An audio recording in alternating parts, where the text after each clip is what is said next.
métropole, l'OAS s'attaque à tous ceux qu'elle estime être ses ennemis sur le plan idéologique. Journaux comme France Soir ou France Observateur, le futur Nouvel Obs, intellectuels et politiques.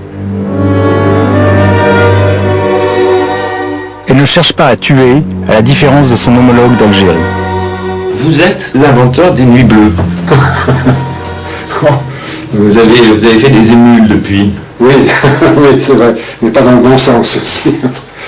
La terme Nuit Bleue, mais les Nuits Bleues sont sur les nuits avec des feux d'artifice. Alors donc j'ai adopté ce terme. J'ai même fait péter un commissariat de police. C'est ce qui a déclenché vraiment la chasse à l'homme après. C'était des attentats pour faire peur ou pour tuer ou pour blesser? Non, c'était pour faire peur.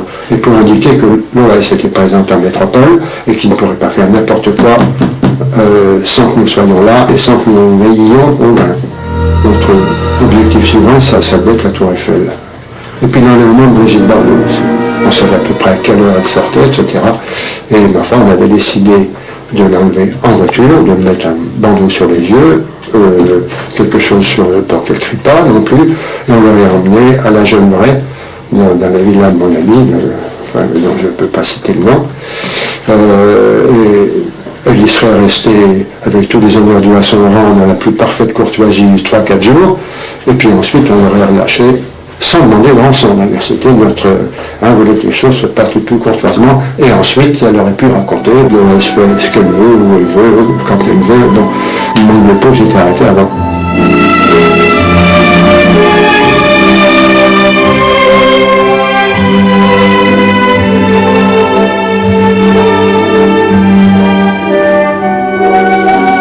J'ai ouvert la porte de OAS.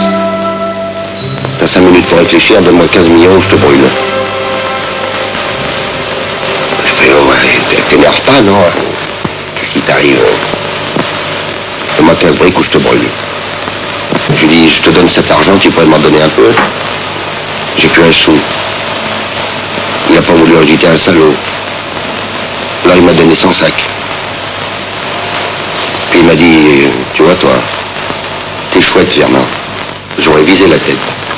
L'OAS n'a jamais été taxé des petits commerçants ou des gens qui se battaient pour vivre ou faire vivre leur famille. Non, c'était les gros industriels, les grandes surfaces. Il y en avait déjà à l'époque à Rouen, quoi. Enfin, les grands magasins. Pas les commerces de centre-ville. Pas les petits commerçants, non, pas les petits. Les petits, non. C'était grand, oui. C'était les négociants, les négociants, les payés.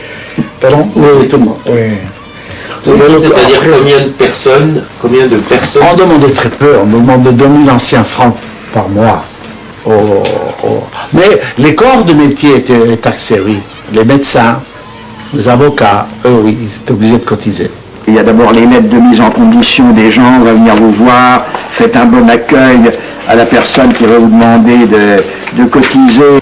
En ce qui vous concerne, nous avons jugé que votre participation au combat sera de X nouveaux francs par mois. Et l'encaisseur, le racketteur, remet en échange ceci, n'est-ce pas, chèque de 1000 nouveaux francs, somme versée à titre de contribution volontaire, et comment, à l'œuvre de rénovation nationale entreprise par l'organisation armée secrète. L'OAS multiplie ainsi les actions. Raquettes, hold-up avec souvent des complicités dans la place, et les mots d'ordre, embouteillage, grève générale pour prouver à la métropole son crédit auprès des Français d'Algérie. À Alger, ces manifestations ne réussissent pas à entraîner la population qui cherche à rester en dehors du conflit. À Oran, en revanche, l'OAS est comme un poisson dans l'eau. La ville est sous son contrôle. On faisait de la publicité ce qu'on voulait. Un jour, on décide que le couvre-feu n'existe pas, parce qu'il y avait un couvre-feu qui était à 7h30, 8h. On disait, bon ben aujourd'hui, pas de couvre-feu jusqu'à 11h. Et pas de couvre-feu. Les gens sortaient. On sortait des tracts, on disait, vous êtes avec nous ou contre nous? C'est-à-dire, on était pour l'Algérie française ou on était contre. Mais on ne pouvait pas dire, ah oui, mais peut-être que... On n'avait pas de questions à se poser. On contrôlait tout.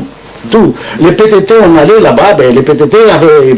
si un jour on ne voulait pas que le tri des PTT se fasse, le tri des PTT ne se faisait pas. Il n'y avait plus, l'armée, elle passait que de temps en temps, elle faisait des contrôles, mais très vite, elle avait une peur bleue. C'est ça.